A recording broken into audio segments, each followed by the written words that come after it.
Welcome to Shadows of Doubt, a game where you play as a private investigator in a dystopian city with a crime rate higher than Gotham. Each NPC in the city is unique, with their own names, jobs, birthdays, fingerprints, blood types, shoe sizes, salaries, schedules, and homes. After some time has passed, one of these NPCs decides to murder another, and every murder is randomly generated, aside from the tutorial case, meaning you'll never get the exact same killer twice. Cops in this city don't care about a killer being on the loose, so it's your job to find and arrest them.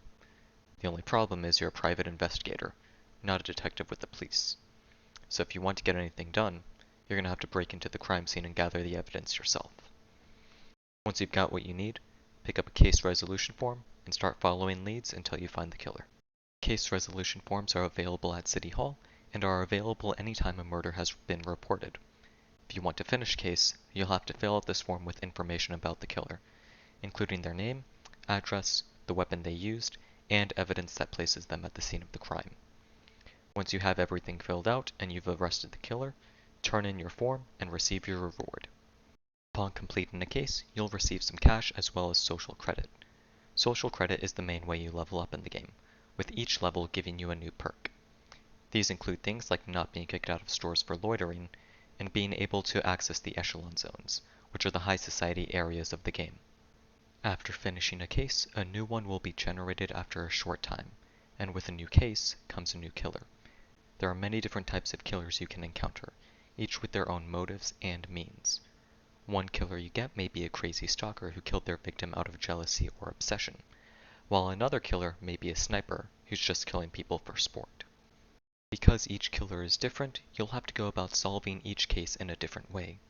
Sometimes the killer may leave behind the weapon at the scene of the crime, or a calling card.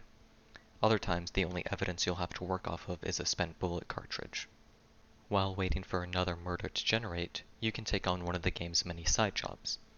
These are sort of mini cases that will have you using your detective skills to do various things, from solving an infidelity case to finding and arresting a target for the police.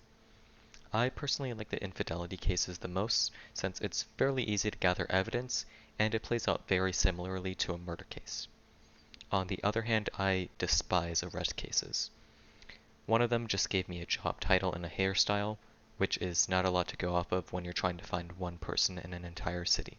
If you get one like that, it's honestly best to just put it on the back burner and hope you stumble across the person you're looking for.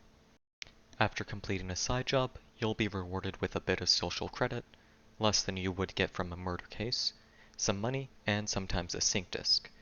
Sync discs are a way to upgrade your character outside of social credit levels. You can get these by completing side jobs, stealing them, or just by buying them. Once you have one, you can go to a sync clinic to install it. Each sync disc has two different upgrades for you to choose from, and only one of each type can be installed at a time. For example, you might find a sync disc that lets you choose between upgrading your health or upgrading your inventory space.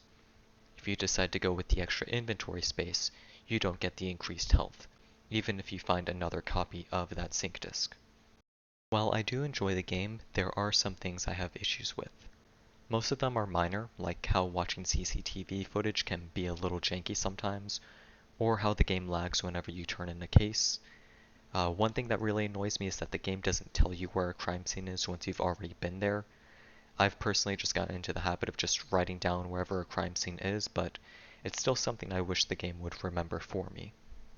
Also, I'm pretty sure some killers are supposed to be more rare than others, but I swear I always get the same ones.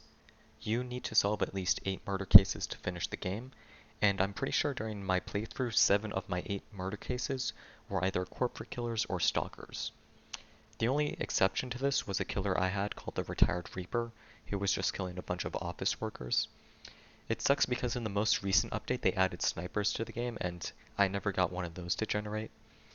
Also, apparently you can get cultist killers, which I really wish I got because that sounds like a fun case to solve. The game is also pretty buggy, even for an early access game. The developers are still working on updates, and I've noticed there are less bugs than when I first started playing, but they're still pretty common.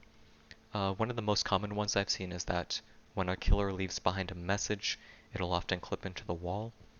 I've also clipped through the floor a couple times, which really sucks because the game doesn't have autosave. One of the killers I got left behind a toy car at the crime scene as a sort of calling card, and I never noticed this until after I had caught him because the car was floating in the air. Again, it is in early access, so I'm sure these will all be patched up by final release, but they're still pretty annoying.